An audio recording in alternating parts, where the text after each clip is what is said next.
दोस्तों आईआरएफसी की अगर बात करें तो आज इसने एक नई हाई बना दी, यानी इसने 30 के स्तर को आज छू लिया और एक तरह से देखें तो बहुत बड़ा अचीवमेंट है आईआरएफसी के लिए, क्योंकि बहुत ही कम समय में स्टॉक ने कमाल दिखाया।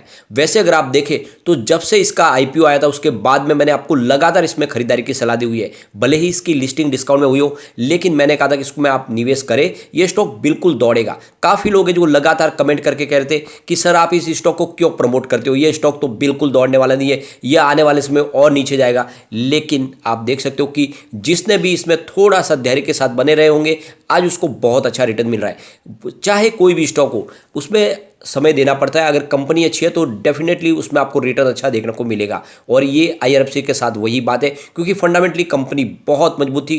कितने दिन तक इसकी प्राइस को आप रोकोगे, आखिरकार तो इसको दौड़ना ही है और यहाँ पे इसकी रफ्तार तो शुरू हुई है, अब इसको बहुत आगे तक जाना है। आने वाले समय ये और कई नए कीर्तिमान स्थापित कर सकता है। यहाँ पे काफ़ी लोगों का टेंशन है अभी भी ओएफएस का, तो उसका भी यहाँ पे क्लेरिफिकेशन हम करेंगे। और यहाँ पे बहुत बड़ी डील हुई है, किसकी तरफ से खरीदारी हो रही है और ये जो तेजी का दौर है कहाँ तक जाके रुकेगा और क्या इस समय में प्रॉफिट बुक कर लेनी चाहिए, तो इन सारी बातों को समझेंगे इस वीडियो के माध्यम से। सबसे पहले आज के ट्रेडिंग को अगर हम देखें तो आप देख सकते हो कि स्टॉक की शुरुआत 28.20 पर हुई और 28.10 का लो भी बना है, यानी जो इसकी कल की क्लोजिंग थी वहां तक स्टॉक आया। लेकिन उसके बाद आप देख सकते हो एक तरफा तेजी बनी, बहुत ही ज़बरदस्त बड़ी खरीदारी के दम पे ये 30.20 तक चला गया और आखिरकार में इसने 30 के स्तर को छू लिया। उसके बाद में इसमें प्रॉफिट बुकिंग शुरू हुई और जो कि लाजमी है, प्रॉफिट बुकिंग करनी ही चाहिए। 29.25 पर स्टॉक ट्रेड कर रहा है, अभी 1 बजे के आसपास का टाइम है। 4.09% की शानदार तेजी है, लेकिन इसमें प्रॉफिट बुकिंग आई है और स्टॉक थोड़ा नीचे जाता हुआ आपको दिखाई भी देगा।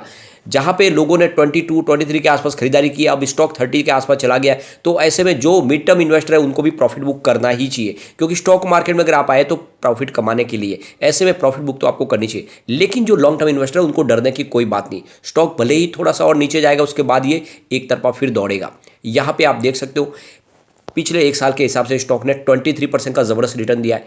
यहाँ पे जिसने भी 6 मंथ पहले निवेश किया होगा उसको तो बहुत ही शानदार रिटर्न मिल रहा है, करीब 36.68% का बम्पर रिटर्न मिल रहा है, क्योंकि स्टॉक 21 के आसपास आ चुका था मई महीने में।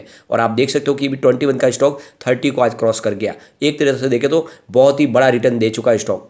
सिर्फ 1 मंथ के हिसाब से भी देखें तो इसमें 35% का बम्पर रिटर्न देखने को मिला है, क्योंकि 1 मंथ पहले भी स्टॉक 21 के आसपास ही था।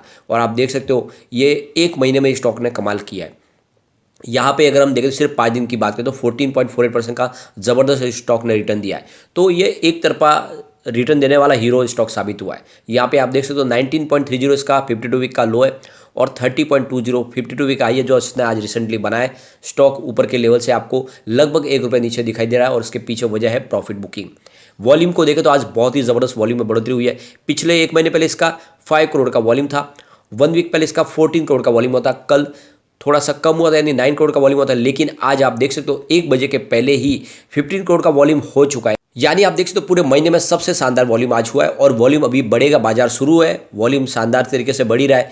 पूरे बाजार में वॉल्यूम के मामले में नंबर 2 पे है आईआरएफसी, काफ़ी शानदार तरीके से स्टॉक बढ़ रहा है आगे। और यहाँ पे अगर आप देखें तो काफ़ी लोग कह रहे थे कि एक बार इसकी रिकॉर्ड डेट आ जाएगी डिविडेंड की, उसके बाद में इसकी प्राइस नीचे आएगी और लोग सिर्फ डिविडेंड के लिए यहाँ पे खरीदारी कर रहे हैं और ये स्टॉक नीचे गिर जाएगा। लेकिन बिल्कुल वैसा हुआ नहीं। आप देख सकते हो रिकॉर्ड डेट निकल चुकी है, 18 तारीख थी, उसके बावजूद भी स्टॉक अब दौड़ रहा है। इसका मतलब ये है कि लोग सिर्फ यहाँ पे डिविडेंड के लिए खरीदारी नहीं कर रहे थे, बल्कि यहाँ पे वाकई में इसकी परफॉर्मेंस को देख के खरीदारी कर रहे हैं। और यहाँ पे जैसे कि आपको पता ही होगा कंपनी के पास कोई भी खर्च किसी प्रकार का नहीं है, क्योंकि कंपनी के सिर्फ 37 एम्प्लॉयज़ है और होटल अशोका से कंपनी ऑपरेट कर रही है। ऐसे में सारा प्रॉफिट ही प्रॉफिट है और 0 एनपीए कंपनी का, क्योंकि सरकार गारंटी लेती है इनके पैसे की, जो भी ये फंड प्रोवाइड करते हैं रेलवे को। ऐसे में इसीलिए इसकी प्राइस बढ़ने की संभावना बिल्कुल ज़्यादा है। काफ़ी लोग हैं जो डरे हुए कि इसका ओएफएस आएगा तब ये गिर जाएगा। अभी भी कल मैंने देखा काफ़ी लोगों के कमेंट्स थे कि ये 22 तक वापस आ जाएगा। तो एक बात आप समझ लीजिए, फिलहाल ओएफएस लाने की तो कोई संभावना नहीं है। सरकार इसकी डायरेक्ट स्टेक बेचने की तैयारी कर रही है। सरकार का जो प्लान है कि किसी प्राइवेट प्लेयर को यहाँ पे इन्वेस्टमेंट लिया जा सकता है उनका और उनको एक तरीके से प्रोमोटर ग्रुप में भी यहाँ पे शामिल किया जा सकता है, यानी सरकार डायरेक्ट इसकी स्टेक बेच सकते हैं। तो यहाँ पे ओएफएस आने की संभावना बहुत कम है, यानी आप देख सकते हो कि अब किसी भी बड़े इन्वेस्टर को यहाँ पे इसकी जो एक्स्ट्रा जो सरकार की जो होल्डिंग है उसको बेचा जा सकता है। तो ऐसे में फिलहाल ओएफएस के आने की संभावना नहीं। और जो लोग बार बार डर रहे हैं ओएफएस की वजह से कि ओएफएस आएगा तो इसकी प्राइस और गिर जाएगी, वैसी संभावना नहीं है, क्योंकि सरकार की मंशा है कि एक साथ में किसी भी प्राइवेट प्लेयर को यहाँ पे एंट्री देके उनके पास से स्टेक बेच के रकम जुटाई जाए। सरकार ऐसा ही संभावना तलाश रही है और ये रिपोर्ट भी यही कह रही है। तो ऐसे में डरने की कोई बात नहीं। सबसे बड़ी बात है, कंपनी लगातार अच्छा प्रदर्शन कर रही है। आप देख सकते हो 2018 से कंपनी का बिजनेस लगातार बहुत शानदार तरीके से बढ़ सकता है। 2018 में जहाँ पे इनका रिवेन्यू 11,018 करोड़ के आसपास था, वो 2022 में बढ़ के 20,299 करोड़ तक पहुंच गया। यानी रेवेन्यू आप देख सकते हो सिर्फ 5 साल में दुगुना हो चुका है। इससे शानदार प्रदर्शन क्या हो सकता है। अगर हम प्रॉफिट की बात करें तो यहाँ पे तो और भी जबरदस्त कीर्तिमान स्थापित किए कंपनी ने। 2018 में जहाँ पे इनका प्रॉफिट 2007 करोड़ के आसपास था, वो 2022 में बढ़ के 6,089 करोड़ तक पहुंच गया। यानी 3 गुना हो गया प्रॉफिट कंपनी का। बहुत ही जबरदस्त परफॉर्मेंस है कंपनी की। अब इसी को देख के देखें तो यहाँ पे लगातार म्यूचुअल फंड हो या फिर एफआईओ जम के खरीदारी कर रहे हैं। यहाँ पे आप देख सकते हो प्रमोटर की होल्डिंग यानी गवर्नमेंट की होल्डिंग यहाँ पे 86.36% की है। उसके बाद अगर हम म्यूचुअल फंड की बात करें तो जून क्वार्टर में उनकी 2.04% की होल्डिंग थी, जो सितंबर में 2.17% हो गई है। यानी म्यूचुअल फंड ने अपनी होल्डिंग को बढ़ाया है इस क्वार्टर 2 में। इंश्योरेंस कंपनी की बात करें, उनकी होल्डिंग फिलहाल अनचेंज है। 1.22% की होल्डिंग थी क्वार्टर 1 में और 2 में भी फिलहाल वही है। लेकिन एफआई की अगर बात करें तो 1.02% की होल्डिंग थी उनकी जून क्वार्टर में, फिलहाल 1.05% हो गई है। तो यहाँ पे एफआई ने भी अपनी होल्डिंग को बढ़ा दिया है। यहाँ पे अगर हम जनरल पब्लिक की बात करें, उनकी होल्डिंग आपको कम होती हुई दिखाई देगी। उन्होंने ही यहाँ पे अपनी होल्डिंग को बेचा है और ये सारी की सारी बड़े फंड हाउस के पास जा रही है। 8.44% की होल्डिंग थी जून क्वार्टर में, फिलहाल 8.27% हो गई है। और अगली बार जब आप हमारे पास शेयर होल्डिंग पता जाएगा तो आपको दिखाई देगा कि जनरल पब्लिक के पास से और भी शेयर कम हो चुके हैं। अदर्स की होल्डिंग आपको बढ़ती हुई दिखाई देगी, जिसमें बड़े फंड हाउस है। तो 0.92% की होल्डिंग थी जून क्वार्टर में, जो 0.93% हो गई है। तो ये तो क्लियरली समझ में आ रहा है कि चाहे बड़े फंड हाउस हो, म्यूचुअल फंड हो, एफआई हो, सबको यहाँ पे अपनी होल्डिंग को बढ़ा रहा है। सिर्फ जनरल पब्लिक यहाँ पे अपने शेयर लगातार बेच रहे और यहीं पे सबसे बड़ी गलती कर रहे।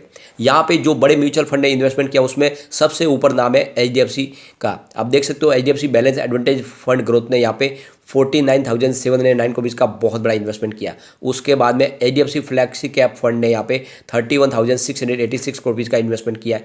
और HDFC large and mid cap fund growth ने यहाँ पे 7,590 करोड़ का जबरदस्त इन्वेस्टमेंट किया है। तो एचडीएफसी ग्रुप के ये जो 3 बड़े म्यूचुअल फंड ने बहुत बड़ा इन्वेस्टमेंट किया है यहाँ पे आईआरएफसी में। इसके बाद में एलएनटी मिड कैप फंड ने भी 6,610 करोड़ का इन्वेस्टमेंट किया है। Nippon India value fund growth ने यहाँ पे 4,866 करोड़ का इन्वेस्टमेंट किया है। तो म्यूचुअल फंड की खरीदारी बहुत ही जबरदस्त हो रही है। यहाँ पे अब देखेंगे उन डील की तरफ चलते हैं जो लगातार हो रही है। आप देख सकते हो 10:01 पर करीब 28.65 की प्राइस से यहाँ पे 6,59,000 शेयरों की बड़ी खरीदारी हुई।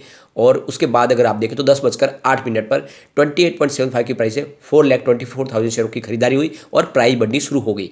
उसके बाद 10:12 पर 28.90 की प्राइस से यहाँ पे 4,75,000 शेयरों की एक और बड़ी खरीदारी हुई और आप देख सकते हो कि प्राइस 28.90 तक आ चुकी है। उसके बाद 10:14 पर 29.05 की प्राइस हो चुकी है और यहाँ पे देख सकते हो कि एक बड़ी खरीदारी हुई है 17,68,000 शेयरों की और प्राइस लगातार बढ़ रही है क्योंकि बड़े फंड हाउस यहाँ पे जम के खरीदारी कर रहे हैं। उसके बाद 10:21 पर 29.15 की प्राइस से 4,16,000 शेयरों की एक और बड़ी खरीदारी हुई। उसके बाद अगर आप देखें तो 10:35 पर 29.30 की प्राइस से 4,47,000 शेयरों की खरीदारी हुई। फिर 10:38 पर 29.40 की प्राइस से यहाँ पे 9,28,000 शेयरों की एक और खरीदारी हुई। फिर 10:39 पर 29.45 की प्राइस से 4,95,000 शेयरों की खरीदारी हुई। फिर 10:39 पर यानी उसी समय 29.50 की प्राइस से 9 लाख शेयरों की खरीदारी हुई और आप देख सकते हो कि प्राइस लगातार बढ़नी शुरू हो चुकी है। उसके बाद आप देखें तो 10:41 पर 29.50 की प्राइस से 4 लाख शेयरों की एक और खरीदारी हुई। फिर 10:43 पर 29.65 की प्राइस से ही 4,28,000 शेयरों की एक और बड़ी खरीदारी हुई। फिर 10:44 पर 29.75 की प्राइस से 4,68,000 शेयरों की एक और खरीदारी हुई। उसके बाद 10:55 पर 30 की प्राइस से 16 लाख शेयरों की बड़ी खरीदारी हुई और आप देख ही सकते हो कि लगातार खरीदारी की वजह से इसकी प्राइस बढ़ रही है। फिर 10:55 पर ही 30.05 की प्राइस से 4,62,000 शेयरों की एक और खरीदारी हुई। उसके बाद 10:59 पर 30 की प्राइस से 8 लाख शेयरों की खरीदारी हुई। तो ये आप देख सकते हो बहुत ही ज़बरदस्त इंट्राडे में खरीदारी हुई और इसी वजह से आज प्राइस बढ़ती हुई दिखाई देगी। उसके बाद में प्रॉफिट बुकिंग शुरू हो गई और इसी वजह से प्राइस थोड़ी सी आपको नीचे आती हुई दिखाई देगी, लेकिन जल्दी यहाँ पे फिर से एक नई तेजी की शुरुआत होगी। स्टॉक बुलिश जोन में आ चुका है। यहाँ पे रेटिंग इसकी बहुत ही अच्छी है। आप देख सकते हो मास्टर रेटिंग 5 स्टार में से 3 स्टार की रेटिंग है। इसकी ईपीएस स्ट्रेंथ 5 स्टार में से 4 स्टार की रेटिंग निकल के आ रही है। बायर डिमांड 5 स्टार में से 5 स्टार की रेटिंग है। इसकी ईपीएस स्ट्रेंथ 5 स्टार में से 3 स्टार की रेटिंग है।